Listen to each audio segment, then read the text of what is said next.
while I was listening to the discussion, I think it was very exhaustive and very educative. I wonder if I have something new or something additional to add to that.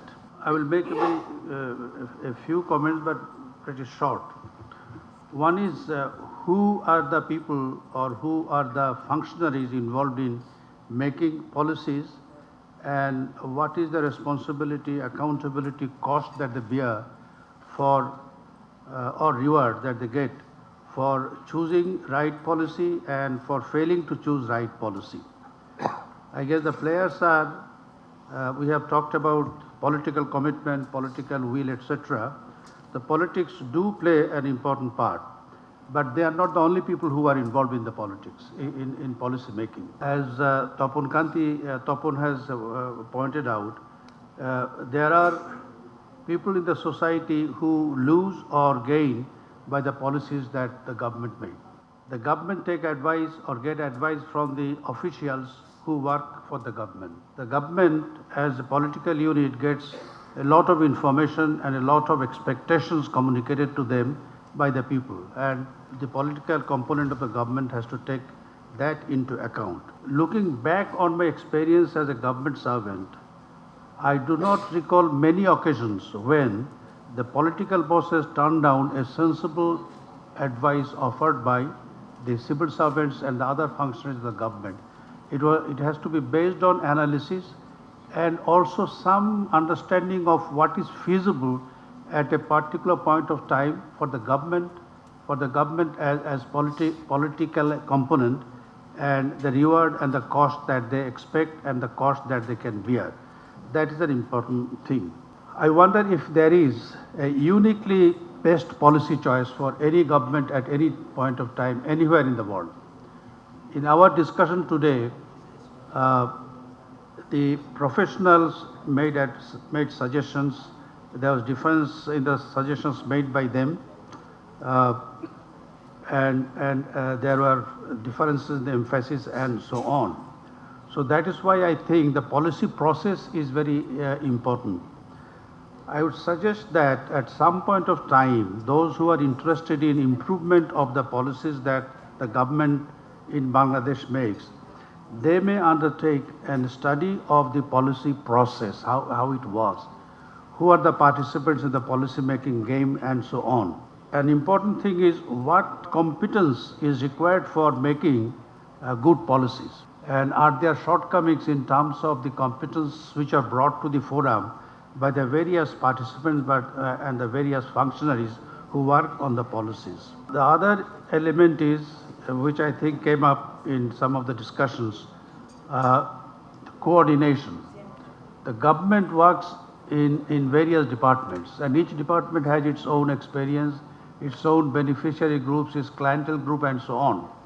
So this coordination is very important, but the coordination is also something like political will, political motivation and so on. Now, if you think of coordination as the number of participants move towards a particular goal, and the goal is defined in whatever terms, then the rules of the game are very important.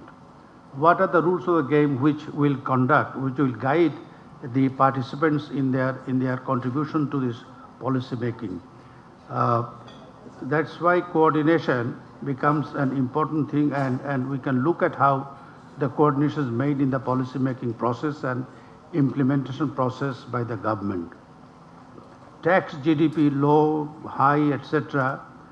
There were two very dramatically different views that low tax may be good for the economy and some level of tax is necessary for government to be viable. I would add to that only one consideration which I guess those who manage the fiscal program, fiscal policies should take into account. The monetary measure of inequality is pretty high, but the consumption-based inequality is pretty low. And this difference is achieved by the provision of social security, social safety net contributions by the government and other activities of the government. If that is to be sustained, in addition to the investment in the public sector, the taxes need to go up. I don't think there is any excuse not to raise the taxes. But having said that, I would also say that tax GDP, higher tax GDP as a slogan also misdirects many of us. Then we interpret it as that we have to collect taxes as much as we can without considering what is its effect on the economy. We argued the other day that tax on investment is a deterrent to investment. Tax on inputs and intermediates is a deterrent to investment, particularly in a country which is dependent on imported inputs. Now, on the imported inputs, I guess we should look at how pervasive and how extensive is our dependence on import. If you look at agriculture, the agricultural productivity is dependent on the input support and the mechanization that has started. If you look at the elements of import, even the growth of agriculture, which is a very important thing for Bangladesh, that also depends on extensive imported input. So we have to look at the need for tax GDP increase. Tariff stability, I don't think I can add much to what Tapan Kanti Ghosh has said, but I would add only one element of caution. Adjustment of tariff in order to meet the contingent shortage or contingent excess supply, I think that is a wrong way of looking at tariff issues. Tariff should allow the investors and the producers some kind of stable expectation.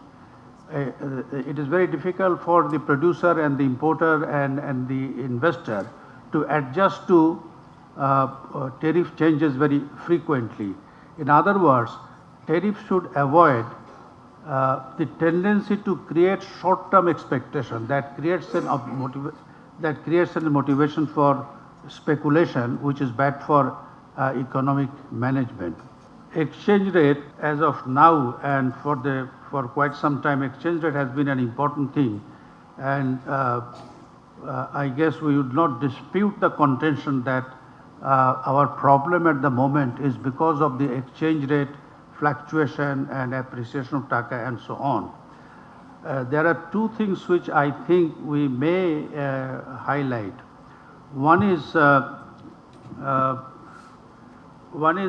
relationship between what the Bangladesh Bank publishes at real effective exchange rate and the nominal exchange rate.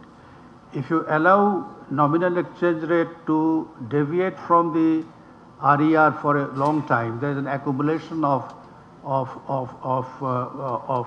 mismatch between what should be the exchange rate and what is the exchange rate. Now, if the nominal exchange rate deviates from the RER for a long time, there is also an expectation that this would continue, and to the extent the calculation of RER cannot hit on the nail exactly, there is some gap between what we estimate and what is the actual RER. So in that context, it might make sense for the policy makers to keep a cushion of adjustment. If there is a sudden change, there is a cushion of adjustment, which basically means that keep the local currency a little appreciated and don't try to drive down the local currency value. Finally, not agreeing with my closest companion here, not exactly morality, but something which may do with morality. I do not feel comfortable with the statement that morals have gone down. It has not gone down. Perhaps we have become more sensitive to moral standard. So what we accepted as normal 50 years ago, we don't think it is normal right now.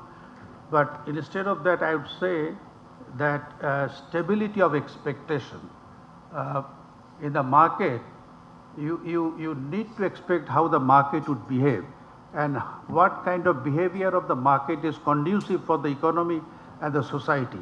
So the stable expectation creation is important. Finally, there was a suggestion from Professor of independent expert, not exactly finally, I have another point after that. There is no bar to independent experts discussing policy and floating their ideas about policy.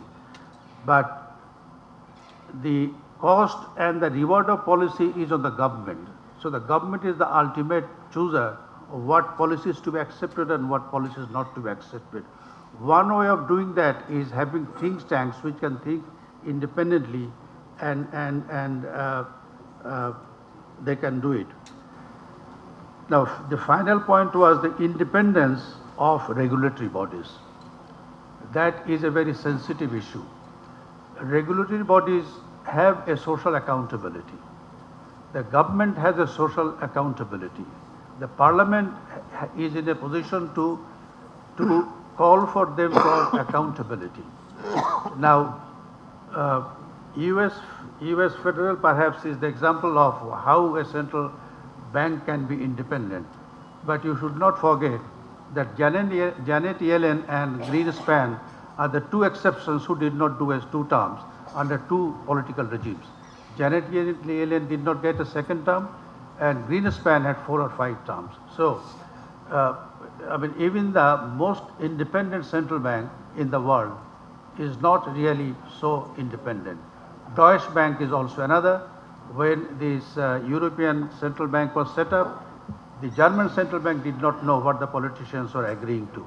So there is ultimately an accountability of the government who are elected by the people. We must not forget that, but I thank Moinul for raising the point of independence. Regulators in their discharge of responsibility within their mandate should not be dictated. That is important. But there ought to be some procedure for their accountability. Thank you for giving me the time.